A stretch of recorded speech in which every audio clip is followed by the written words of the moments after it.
எல்லோரும் நன்றாக இருப்பீர்கள். இப்பொழுது 2026 ஆனி மாதம் எப்படிப்பட்ட பலன்களை கொடுக்க போகிறது அப்படிங்கிறத எப்போது பார்த்தலாம். மேஷம் முதல் மீனம் வரையிலான 12 ராசிக்காரர்களுக்கு தனித்தனியாக என்னென்ன பலன்கள் நடக்கிறதுன்றது இப்போது பார்க்கறதுக்கு முன்னாடி, இந்த 2026 ஆனி மாதத்தில் முக்கியமான கிரக பயிற்சிகள் ஏதாவது இருக்கா, கிரக நிலைகள் எப்படி இருக்குது, அது 12 ராசிக்காரர்களுக்கு அவசியமான ஒன்று. ஐயா, சூரியன் மிதுனத்திற்கு வந்து விடுவார். மாதத்தின் ஆரம்பத்திலிருந்து மாதத்தின் இறுதி நாள் வரைக்குமே சூரியன் மிதுனத்தில் இருப்பது தான் இந்த ஆனி மாதம்னு சொல்கிறோம். அப்போ மிதுன வீட்டிற்கு அவர் மாறக்கூடிய அமைப்பு, புதனுடைய வீட்டிற்கு மாறக்கூடிய அமைப்பு, மிகப்பெரிய கோச்சார ரீதியாக எல்லாவற்றையும் பாதிக்கக்கூடிய சனி நல்ல மீனத்திலே இருக்கிறார். இருக்கிற இடத்துலையே இந்த மாதம் முழுக்க இருக்கிறார். அவர் எந்த விதமான மாற்றத்தை அடையிறதில்லை. இதில் ஒரு பெரிய விஷயம் என்னென்னா, உச்ச குரு சனியை பார்ப்பது என்பது சனியால் இதுவரை தொல்லைகளை அனுபவித்து கொண்டிருந்த எல்லாருக்குமே அப்படி ஒன்றும் பெரிய கஷ்ட நஷ்டங்கள் இருக்காதுன்றதை காட்டுது. சனிக்கடுத்து 2ஆம் நிலை நல்ல கிரகமான குரு பகவான் இப்போ தான் போன ஜூன் மாதம் 2ஆம் தேதி தான் மாறி இருக்கிறார். ஒரு 10-15 நாட்களுக்கு முன்னாடி மாறினது. கடகத்தில் அவர் உச்சகுருவாக இருப்பது மிகப்பெரிய யோகம். செவ்வாய் 2 இடங்கள்லேயே மாறி இருப்பார். செவ்வாய் பயிற்சி இந்த மாதம் நடக்குது. முதல்ல மேஷத்தில் ஆட்சியாக இருக்கக்கூடிய மேஷராசிக்காரர்கள் செவ்வாயை யோகா அமைப்பாக கொண்டவர்கள் எல்லாருக்குமே நல்ல பலன்களை கொடுக்கக்கூடிய நிலையிலிருந்து இந்த ஆனி மாதத்தில் ரிஷப வீட்டிற்கு அவர் மாறுவதும், வக்கர நிலையில் இருக்கக்கூடிய புதன் கடகத்திற்கும் மிதுனத்திற்கும் மாறி மாறி வருவதும், சிம்மத்திற்கு சுக்கிரன் மாறி போகிறதுமான ஒரு கிரக நிலைமையில் தாங்க இப்போ இருக்குது. ராகு யாரையும் பீடிக்கலை. பொதுவாகவே ராகு கேதுக்கள் யாரையாவது ஒருத்தரை பீடிச்சாங்கன்னா, அதாவது ராகு கேதுக்களோடு யாராவது ஒருத்தர் இணைஞ்சிருந்தாங்கன்னா, அந்த கிரகத்துடைய ஒரு தன்மைகள் நன்மைகள் அந்த ராசிக்காரர்களுக்கு அது ஒரு யோகமான இருந்தால் அது கிடைக்காம போயிடும். அந்த மாதிரியான அமைப்புகள் எதுவுமே இந்த ஆனி மாதத்தில் கண்டிப்பாக கிடையாது. ஆக ஆனி மாதத்தில் பரவலான நிலையில் சனியிலிருந்து சுக்கிரன் வரைக்கும், மீனத்திலிருந்து சிம்மம் வரைக்கும் பரவலான நிலைமைகளில் இப்போது இருக்கிறது ஒரு பெரிய யோகமான ஒரு அமைப்புங்க. கஷ்டப்பட்டு கொண்டிருக்க அஷ்டம சனியிலையும் ஜன்ம சனியிலையும் மீனராசிக்காரங்களும் சிம்ம ராசிக்காரங்களும் இப்போ நல்லா இல்லைங்க. குறிப்பாக மீனராசியை சேர்ந்த இளைய பருவத்தினருக்கு கடுமையான ஒரு சாதகமற்ற பலன்கள் நடந்துக்கிட்டு இருக்கு. அதே மாதிரி சிம்ம ராசியில் பூரம் நட்சத்திரத்தில் பிறந்தவர்களுக்கு போன மாதத்திலிருந்து டைம் நல்லா இல்லை. அதுக்கு முன்னாடி மக நட்சத்திரத்தில் பிறந்தவர்களுக்கு பெரிய ஒரு மாதிரியான இக்கட்டுன்னா என்னங்க, அவரவருடைய பிறந்த ஜாதக அமைப்பிற்கு ஏற்றார் போல் முன்னால் போனால் கடிக்குது, பின்னால் போனால் உதைக்குதுன்ற ஒரு நிலைமைகள் கண்டிப்பாக இருந்து வந்தன. அந்த நிலைமைகள் எல்லாம் இப்போது ஆனி மாதத்தில் ஓரளவிற்கு சனியை உச்சகுரு பார்க்கிற காரணத்தினால ஒரு கட்டுக்குள் இருக்கக்கூடிய அமைப்புகள் தாங்க நிச்சயமாக இருக்கிறது.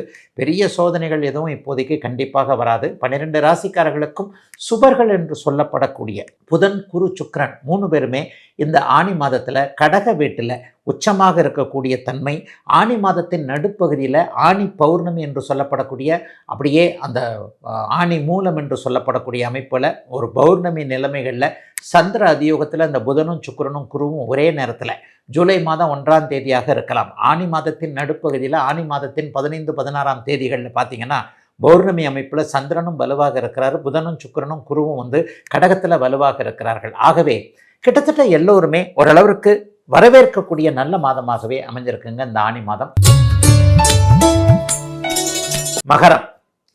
மகரத்திற்கு மிகப்பெரிய முன்னேற்றங்கள் மேன்மைகள் கண்டிப்பாக உண்டு. எதை பற்றியும் கவலைப்பட வேண்டாம். உச்சகுரு ராசியை பார்த்து கொண்டிருக்கிறார், ராசிநாதனையும் பார்த்து கொண்டிருக்கிறார். இந்த மாதத்தில் என்னங்க ஸ்பெஷல்? 3 சுபகிரகம் உங்கள் ராசியை பார்க்குது. இது உங்கள் ராசியை தவிர வேறு யாருமே பார்க்க மாட்டாங்க. புதன் சுக்கிரன் குரு 3 பேரும் கடகத்தில் உட்காந்து உங்கள் ராசியை பார்க்குறாங்க.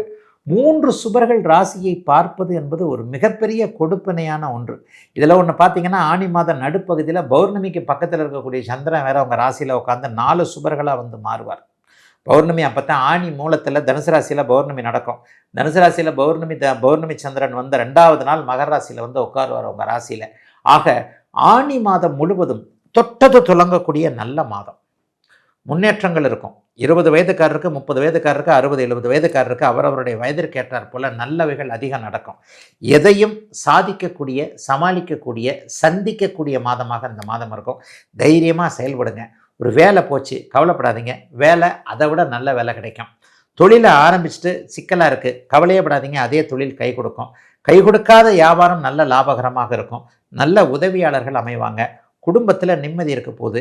கடந்த 7-8 வருடங்களாக நன்றாக இல்லாதவர்கள், 5 வருஷமாக நல்லா இல்லாதவங்க எல்லாருக்குமே மகராசிக்காரர்களுக்கு படிப்படியான நன்மைகள். இந்த பாருங்கள், பிறந்த ஜாதகத்தில் உள்ள தசாபுக்தி அமைப்புகள் தான் முதன்மை பலன்களை செய்யும் என்றாலும் கூட கோச்சாரத்தில் யோக கிரகங்கள் பெரிய அளவில் நல்லா இருக்கும்போது 6-8 தசாபக்தி அமைப்புகள் நடந்து கொண்டிருந்து கஷ்டமே பட்டுக்கிட்டு இருந்தாலும் அந்த கஷ்டத்தை தாங்கக்கூடிய அளவிற்கு அல்லது அந்த கஷ்டத்தை கடைசி நேரத்தில் அப்படி இதாகிற அளவுக்கு மலை உச்சியில் கொண்டு போய் நிறுத்திட்டு தள்ளிவிட தான் போகிறாங்க அப்படின்னு நினைக்கும் போது தபால்னு ஒருத்தர் வந்து பின்னாடி தூக்கிட்டு போகிற மாதிரி ஒரு விஷயம் போது மகர ராசிக்காரர்களுக்கு நடக்கும்.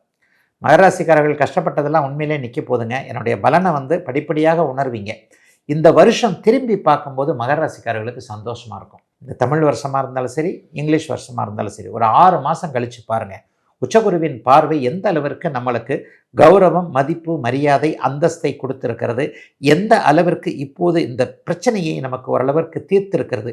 நம்பிக்கையே இல்லாதவங்களுக்கு ஓரளவுக்கு நம்பிக்கையே வரக்கூடிய அமைப்பு மகர ராசிக்காரர்கள் எல்லாருக்குமே இருக்குதுங்க. எப்போதோ ஒரு முறை தான் சுபர்கள் எல்லாருமே ஒரே ராசியை தொடர்பு கொள்வார்கள். அது இப்போது மகர ராசிக்காரர்களுக்கு நடக்குது. எப்போதோ ஒரு தடவை தான் அது நடக்கும். குருவும் சுக்கிரனும் புதனும் ஒரே ராசியில் சம்மந்தப்படுறது 2 ராசிக்கு தான், கடகம், மகரம். சுபர்களுடைய பார்வைக்கு தான் அதிக வலிமை. கடகராசியை விட மகர ராசிக்காரர்களுக்கு 7ஆம் இடத்திலிருந்து பார்க்க போகிறதுனால அனைத்திலும் ஒரு நிறைவு இருக்கும். நண்பர்களால் கைவிடப்பட்டவர்களுக்கு அவர்களாலேயே ஆதாயம் இருக்கக்கூடிய தன்மை, காதலன் காதலி உறவுகள் நன்றாக இருக்கக்கூடிய அமைப்பு, கணவன் மனைவி யார் என்பது தெரியக்கூடிய தன்மை என மகரத்திற்கு சுருக்கமாகவே சொல்லிடுறாங்க. சாதிக்க போகிறீங்க, எந்திரிச்சு நின்று சுறுசுறுப்பாக வேலையை பாருங்கள். அவங்கவுங்க வயதிற்கேற்றார் போல் ஆதாயங்கள் கிடைக்கக்கூடிய நல்ல மாதங்க இந்த மாதம். இந்த தமிழ் வருஷமாக இருந்தாலும் சரி, இங்கிலீஷ் வருஷமாக இருந்தாலும் சரி, ஒரு 6 மாதம் கழித்து பாருங்கள். உச்சகுருவின் பார்வை எந்த அளவிற்கு நம்மளுக்கு கௌரவம், மதிப்பு, மரியாதை, அந்தஸ்தை கொடுத்திருக்கிறது, எந்த அளவிற்கு இப்போது இந்த பிரச்சனையை நமக்கு ஓரளவிற்கு தீர்த்திருக்கிறது. நம்பிக்கையே இல்லாதவங்களுக்கு ஓரளவுக்கு நம்பிக்கையே வரக்கூடிய அமைப்பு மகர ராசிக்காரர்கள் எல்லாருக்குமே இருக்குதுங்க. எப்போதோ ஒரு முறை தான் சுபர்கள் எல்லாருமே ஒரே ராசியை தொடர்பு கொள்வார்கள். அது இப்போது மகர ராசிக்காரர்களுக்கு நடக்குது. எப்போதோ ஒரு தடவை தான் அது நடக்கும். குருவும் சுக்கிரனும் புதனும் ஒரே ராசியில் சம்மந்தப்படுறது 2 ராசிக்கு தான், கடகம், மகரம். சுபர்களுடைய பார்வைக்கு தான் அதிக வலிமை. கடகராசியை விட மகர ராசிக்காரர்களுக்கு 7ஆம் இடத்திலிருந்து பார்க்க போகிறதுனால அனைத்திலும் ஒரு நிறைவு இருக்கும்.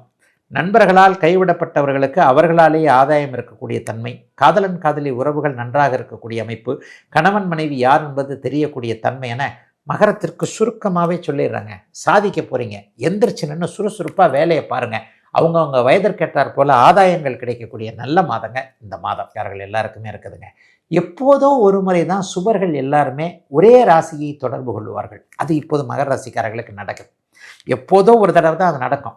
குருவும் சுக்கிரனும் புதனும் ஒரே ராசியில் சம்மந்தப்படுறது 2 ராசிக்கு தான், கடகம், மகரம். சுபர்களுடைய பார்வைக்கு தான் அதிக வலிமை. கடகராசியை விட மகர ராசிக்காரர்களுக்கு 7ஆம் இடத்திலிருந்து பார்க்க போகிறதுனால அனைத்திலும் ஒரு நிறைவு இருக்கும். நண்பர்களால் கைவிடப்பட்டவர்களுக்கு அவர்களாலேயே ஆதாயம் இருக்கக்கூடிய தன்மை, காதலன் காதலி உறவுகள் நன்றாக இருக்கக்கூடிய அமைப்பு, கணவன் மனைவி யார் என்பது தெரியக்கூடிய தன்மை என மகரத்திற்கு சுருக்கமாகவே சொல்லிடுறாங்க. சாதிக்க போகிறீங்க, எந்திரிச்சு நின்று சுறுசுறுப்பாக வேலையை பாருங்கள். அவங்கவுங்க வயதிற்கேற்றார் போல் ஆதாயங்கள் கிடைக்கக்கூடிய நல்ல மாதங்க இந்த மாதம்.